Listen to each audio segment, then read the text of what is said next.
வேடசந்தூர்ல 5க்கும் மேற்பட்ட நபர் ஜெயில் போக தயாரா இருக்கிறாங்க. அவங்க படுற பாட்டுக்கு காரணம், ஓடுற ஓட்டத்துக்கு காரணம், ஜெயிக்கணுங்கிறத விட ஜெயிலுக்கு போக கூடாது, ஆஸ்தி அந்தஸ்தெல்லாம் அனுபவிக்கணும்னா நம்ம ஜெயிலுக்கு போக கூடாதுங்கிறதுக்காக அவங்க இந்த ஓட்ட ஓடுறாங்க. 4.5 ஆண்டுகள் நல்லா தூங்கிட்டு திருடி விட்டு இப்போ இங்கே வருகைந்துள்ள அனைத்து நிலை பொறுப்பாளர்களுக்கும், இந்த பகுதியின் பொதுமக்களுக்கும், விவசாய பெருங்குடி மக்களுக்கும், வணிக நிறுவனங்களை சார்ந்த வணிகர்களுக்கும், இங்கே பாதுகாப்பு கொடுத்து கொண்டுள்ள காவல்துறை நண்பர்களுக்கும், ஊடக நண்பர்களுக்கும், நான் சார்ந்த பாட்டாளி மக்கள் சார்பிலும் என் சார்பிலும் பணிவான வணக்கத்தை தெரிவித்துக் கொண்டு, தேசிய ஜனநாயக கூட்டணி வருகின்ற தேர்தலில் மிகப்பெரிய வெற்றியை அடைய போகிறது.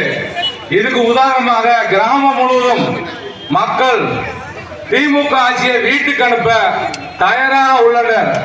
எங்கே விடியல் என்ற கடந்த 2001 வருஷம் நீங்க பின்னோக்கி போனீங்கன்னா திமுகவோட உறுப்பினர் ஸ்டாலின் தான் வராரு, விடியல் தர போறாருன்னு வீடு வீடா வீதி வீதியா இந்த மக்களை திசை திருப்பி மயிரிழையில வெறும் 2.9% வாக்கு வித்தியாசத்துல எடப்பாடி புரட்சி தமிழர் எடப்பாடி அவர்கள் ஆட்சியை இழந்தாரு. திமுக மயிரிழையில தான் ஆட்சியை பிடிச்சாங்க.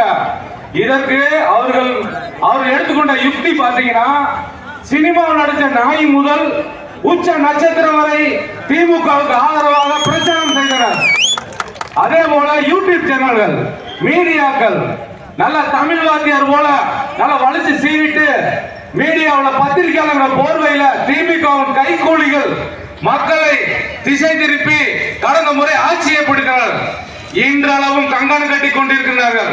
தமிழகத்தை கூறு போட்டு விற்கிறதுக்கு திமுகவின் பொம்மை முதல்வர் மு.க. ஸ்டாலின் அவர் கங்கணம் கட்டி கொண்டு இன்று கூட பயத்தில் 5000 ரூபாய் மக்களுக்கு கொடுத்திருக்கார். இது பயத்தின் உச்சம். இவரை வீட்டுக்கு அனுப்ப மக்கள் தயாராகிவிட்டனர். இவர்கள் ஆட்சிக்கு வந்த நாள் முதல் இன்று வரை அடிப்படையில் கிராமப்புற மக்களுக்கு எந்த அடிப்படை வசதியும் செய்தரவில்லை. குறிப்பாக சொல்லப்போனால் வளர்ச்சி திட்டம் என்று எதுவுமே இல்லை. விடியா விளம்பரங்கள் தான். தினம் தினம் கலர்காரராக சினிமா நடிகர்களை வைத்து, சீரியல் நடிகர்களை வைத்து, யூடியூப் சேனல்களை வைத்து தினம் தினம் கைபேசியை திறந்தால் விளம்பரம். ஸ்டாலின் அதை செய்தார், இதை செய்தார் என்று கலர்காரரான விளம்பரங்களை நடத்தி மக்களை குழப்பி மீண்டும் ஆட்சிக்கு வர துடித்துக் கொண்டிருக்கிறார்கள். நன்றாக தெரிந்து கொள்ள வேண்டும். கடந்த ஆட்சியில் எடப்பாடியார் தலைமையிலான இதே கூட்டணி 2.9 வாக்கு வித்தியாசத்தில் தான் தமிழகம் முழுவதும் ஆட்சியை இழந்தோம். 500, 200, 50 வாக்கு வித்தியாசத்தில் கூட பல எம்எல்ஏ தோற்றுவிட்டோம். இந்த நிலையில் தான் திமுக மிக சுறுசுறுப்பாக செயல்பட்டுக் கொண்டிருக்கிறார். மக்களை திசை திருப்பும் முயற்சி தொடர்ந்து இன்னும் பல யுக்திகளை கையாளுவார்கள். பணங்களை கொட்டி கொடுப்பார்கள். மக்களை நாம் சிந்திக்க வேண்டும். எடப்பாடியார் ஆட்சியில் ஒவ்வொரு சிறிய கிராமத்திலும் 10 முதல் 20 பெண்களுக்கு 25,000 மானிய விலையில் இருசக்கர வாகனம் வழங்கினார். பெண்களுக்கு 10வது படித்திருந்தால் போதும் 1/2 பவுன் தங்கம் கொடுத்தாரு. டிகிரி பெற்றிருந்தா 50,000 பணம் 1 பவுன் தங்கம். இந்த மாதிரி பல அடித்தட்டு மக்கள் பயன்பெற்றாங்க கடந்த ஆட்சி காலத்துல. ஆனா இந்த திமுக ஆட்சி வந்ததுமே சமூகத்துல மிக பின்தங்கிய மக்கள் எல்லாத்துக்கும் அநீதியை செஞ்சுட்டு எந்தவித அடிப்படையில இந்த பகுதியில் இருக்க திமுகவினரே சால்வன்சி போட்டுட்டு ஒரு வேலை கூட கிடைக்காம உட்கார்ந்து இருக்காங்க. அப்படி இருந்து ரொம்ப நெருக்கமா இருக்கும். ஒரு வேலை கொடுத்து அவனை நஷ்டமாக்கி உட்கார வச்சிருக்காங்க.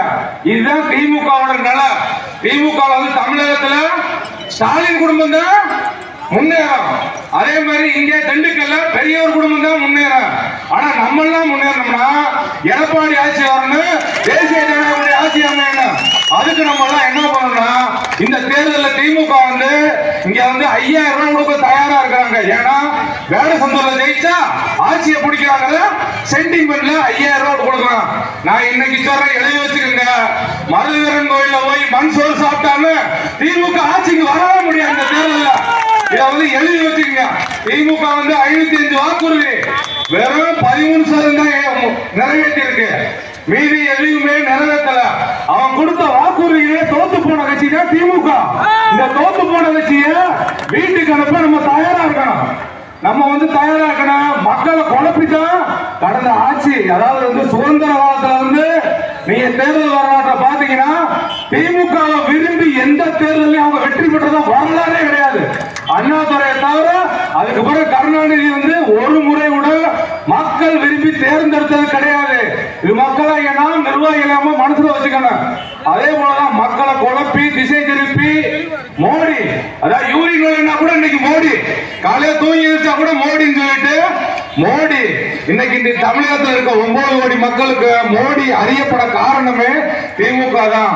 தினமும் காலையில் எதிர்த்து கிளை செயலாளர் முதல் முதலமைச்சர் வரை மோடி மோடி பிஜேபி பிஜேபி அப்படின்னு.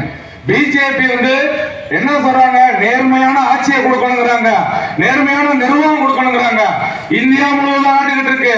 தொடர்ந்து 3 முறை பிரதமர். அதே போல உலகம் முழுவதும் போற்றப்பட்ட தலைவரா மோடி இருக்காரு. அந்த மோடியின் கீழே எடப்பாடி என்ன பண்ணார்? கூட்டணி ஆட்சி கிடையாது. 8 மருத்துவ கல்லூரி, 11 மருத்துவ கல்லூரி, எண்ணற்ற சென்ட்ரல் கவர்மெண்ட் வளர்ச்சி திட்டங்களை கொண்டு வந்தாரு. 7% இடஒதுக்கீடு. நம்ம கிராமப்புற மாணவர்கள் நீட் தேர்வுல பாதிப்பாங்கன்னு சொல்லிட்டு எடப்பாடி அதை யோசிச்சு 7% இடஒதுக்கீடு கொண்டு வந்தாரு. இன்னைக்கு ஒவ்வொரு கிராமத்திலையும் அக்ரிகல்ச்சர்ல மருத்துவத்துல இலவசமா பயிற்சிட்டு இருக்காங்க. இதே இந்த எடப்பாடி அடித்தட்டு மக்கள் ஒருவர், நம்மில் ஒருவர், அவர் தமிழர். முருகன் கோயிலுக்கு தைப்பூசத்துக்கு இத்தனை ஆண்டு காலமா விடுமுறை எல்லாம் இருந்துச்சு, பொது விடுமுறை ஆரம்பிச்சாரு. ஒவ்வொரு அடித்தட்டு மக்களோட கோரிக்கைகளும் அலசி ஆராய்ஞ்சு சாமானிய மக்கள் நல்லா நீங்க கவனிக்கணும்.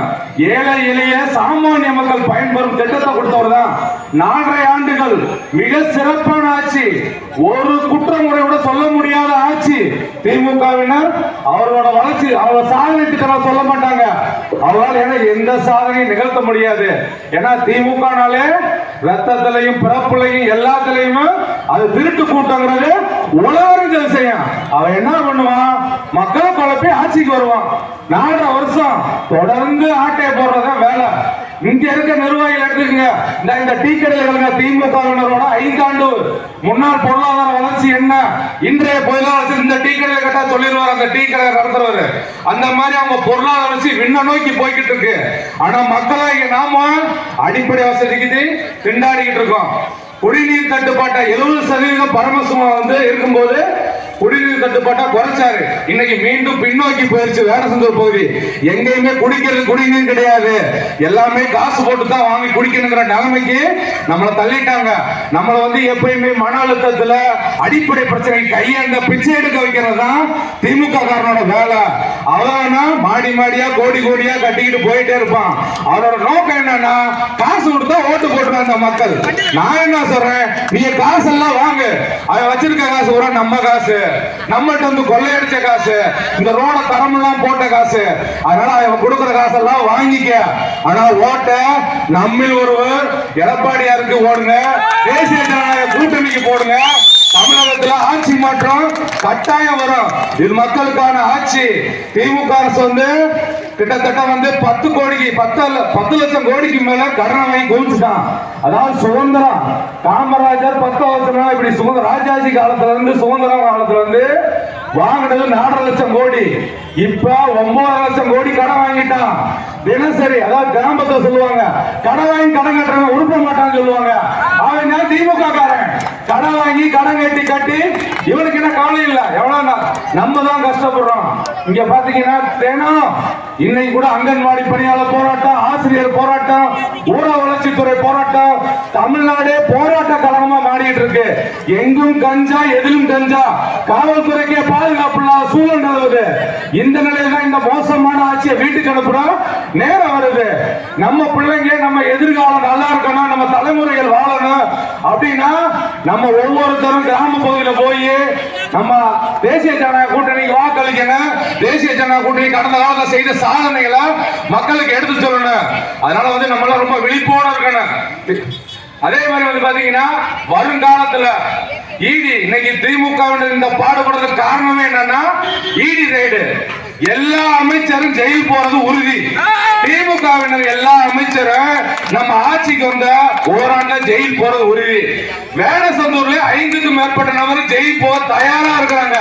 அவங்க படுற பாட்டுக்கு காரணம், ஓடுற ஓட்டத்துக்கு காரணம், ஜெயிக்கணுங்கிறத விட ஜெயிலுக்கு போக கூடாது, ஆஸ்தி அந்தஸ்தெல்லாம் அனுபவிக்கணும்னா நம்ம ஜெயிலுக்கு போக கூடாதுங்கிறதுக்காக அவங்க இந்த ஓட்ட ஓடுறாங்க. 4.5 ஆண்டுகள் நல்லா தூங்கிட்டு திருடி விட்டு இப்ப வந்து வீடு வீடா போய் போர்வை கொடுக்குறேன், துணி கொடுக்குறேன், 50 ரூபாய் சேலை கொடுக்குறேன், இந்த மக்களை ஏமாத்திக்கலாம் அப்படின்னு கங்கண கட்டிக்கிட்டு இருக்காங்க. நீங்க நல்லா மக்களாக நாம் வந்து நமக்கு பொருள் வேணும், பணம் வேணும், வளர்ச்சி திட்டம் வேணும், கல்வி வேணும், வேலை வாய்ப்பு வேணும், மக்களுக்கு அடிப்படை உரிமைகள் வேணும், பாதிக்கப்படும் மக்களுக்கு அனைத்து விதமான வசதிகள் வேணும். அதே மாதிரி பெண்கள் பாதுகாப்புல சுதந்திர காலத்துல இருந்து மோசமான ஆட்சி எதுனா இது. நம்ம எல்லாம் கேட்டிருப்போம், கொடுங்கோல் ஆட்சி, ஹிட்லர் ஆட்சின்னு சொல்லியிருப்பாங்க, புக்குல படிச்சிருப்போம், செய்தியில கேட்டிருப்போம், வானொலியில கேட்டிருப்போம். கொடுங்கோல் ஆட்சினா எதுன்னு முதல்ல தெரிஞ்சுக்க. இன்னைக்கு இருக்க இந்த பொம்மை முதல்வர் ஸ்டாலின் ஆட்சி தான் கொடுங்கோல் ஆட்சி. நம்ம நினைக்கிற மு.க. ஸ்டாலின் முதல்வர், மு.க. ஸ்டாலின் முதல்வரே கிடையாது. அவர் முதல்வர் பதவியில் உட்கார்ந்து இருக்கு. அதை நடத்துறது போனா வேற ஆட்கள் நடத்துறாங்க. அந்த கட்சியிலே இன்னைக்கு பாருங்க, அதிமுக வந்து போனவங்க பெரும்பான்மையான அமைச்சர்கள். அந்த அமைச்சர்கள் அதிமுக போனவங்க மிக வலிமையான துறைக்கு அமைச்சர்.